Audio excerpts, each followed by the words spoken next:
അപകടക്കെണിയായ വൈദ്യുതി ലൈനിനെ കുറിച്ച് മുൻപേ പരാതി പറഞ്ഞതാണെന്ന് അധ്യാപകർ.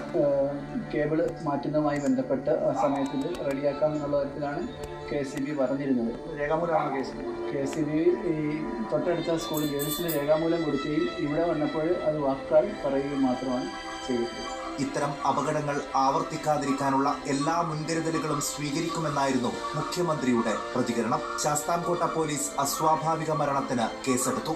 സംഭവത്തിൽ മനുഷ്യാവകാശ കമ്മീഷൻ റിപ്പോർട്ട് തേടി. റിപ്പോർട്ട് കൊല്ലം. കൊല്ലത്ത് സ്കൂൾ വിദ്യാർത്ഥി ഷോക്കേറ്റ് മരിച്ചതിൽ KSEBക്ക് വീഴ്ച പറ്റിയെന്ന് സമ്മതിച്ച് വൈദ്യുതി മന്ത്രി K. കൃഷ്ണൻകുട്ടി. ഭൂമിയിൽ നിന്ന് വൈദ്യുതി ലൈനിലേക്ക് ആവശ്യമായ അകലം പാലിച്ചിട്ടില്ലെന്ന് അന്വേഷണത്തിൽ കണ്ടെത്തിയതായി മന്ത്രി വ്യക്തമാക്കി. ഉത്തരവാദികളായവർക്കെതിരെ ശക്തമായ നടപടി സ്വീകരിക്കുമെന്ന് വിദ്യാഭ്യാസ മന്ത്രി V. ശിവൻകുട്ടി പറഞ്ഞു. KSEB അധികൃതരുടെയും സ്കൂൾ മാനേജ്മെന്റിന്റെയും അനാസ്ഥയിൽ ഒരു വിദ്യാർത്ഥിയുടെ ജീവനാണ് പൊലിഞ്ഞത്. തേവലക്കര ബോയ്സ് ഹൈസ്കൂളിലെ വിദ്യാർത്ഥി മിഥുന്റെ മരണത്തിൽ അധികൃതരുടെ പങ്ക് മന്ത്രിമാരുടെ പ്രതികരണങ്ങളിൽ വ്യക്തമാണ്. KSEBക്ക് ഗുരുതര വീഴ്ച സംഭവിച്ചതായി വൈദ്യുതി മന്ത്രി കൃഷ്ണൻകുട്ടി തന്നെ സമ്മതിച്ചു. വീഴ്ചയില്ലാന്ന് ഞാൻ പറയുന്നില്ല. അവിടെ ഇങ്ങനെ ഒരു ബിൽഡിംഗ് കെട്ടാനേ പാടില്ല. ആ കെട്ടിയത് വലിയ തെറ്റ്. 15 കൊല്ലമായി ഷെഡ് കെട്ടിയിട്ട് അവർ ആ സമയത്ത് നടപടി എടുത്തില്ലോ എന്നുള്ളതൊക്കെ നോക്കേണ്ടതാണ്.